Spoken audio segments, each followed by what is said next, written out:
哇塞！美国财政部前几天刚丢出一个震撼弹，全球市场直接炸锅，你知道吗？才短短7天哦，他们就像发疯一样，一口气发行了快7000亿美元的国债。更恐怖的是什么？这里面有快5500亿，都是那种1年内就要嗨钱的短期国库券。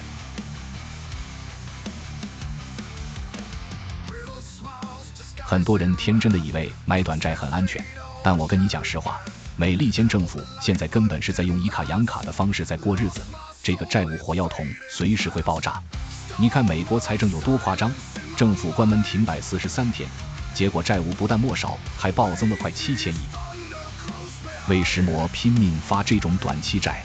因为便宜嘛。10年期公债利息要给 4.15%，1年期的只要 3.5%。美国政府现在就像个借钱借上瘾的瘾君子，只挑最便宜的前几，完全不管后果。但代价是什么？现在每5块钱的国债就有1块多要在1年内嗨钱，这就像你刷爆这张卡去补那张卡的洞，雪球越滚越大，直到彻底崩盘。历史早就警告过我们了，1987年黑色星期一股灾，导火线就是美国狂发短债，搞死长债。2008年雷曼兄弟倒闭的时候，那些满手短债的货币基金瞬间面临几兆美元的赎回潮。现在的情况比那时候更可怕，短债占比从 11% 飙到 22%。你看今年长天期公债 ETF 暴跌的时候，大家却疯狂涌入短债 ETF， 这根本是在重演历史悲剧，为了赚眼前那一点点利息，却无视后面会跳楼的风险。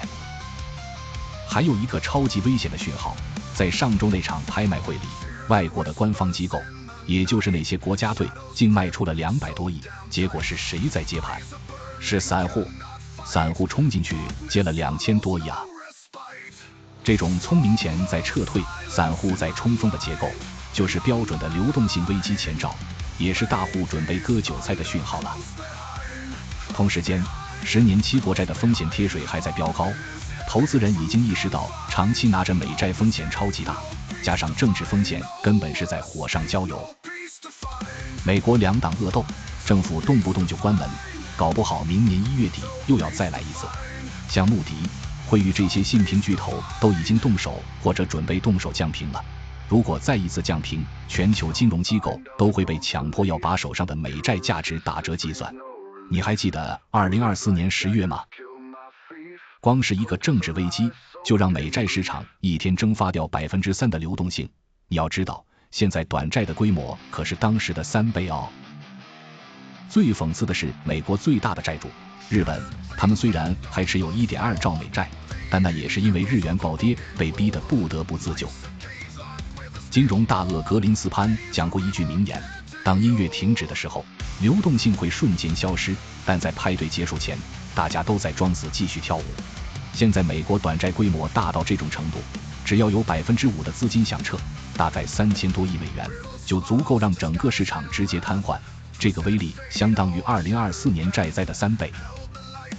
如果10年期公债殖利率因为风险爆炸冲到 5%， 那房贷利率可能就会冲破 8%， 到时候所有的房地产抵押品都要面临价值重估，房市绝对面临冲击。那我们真正的生存之道是什么？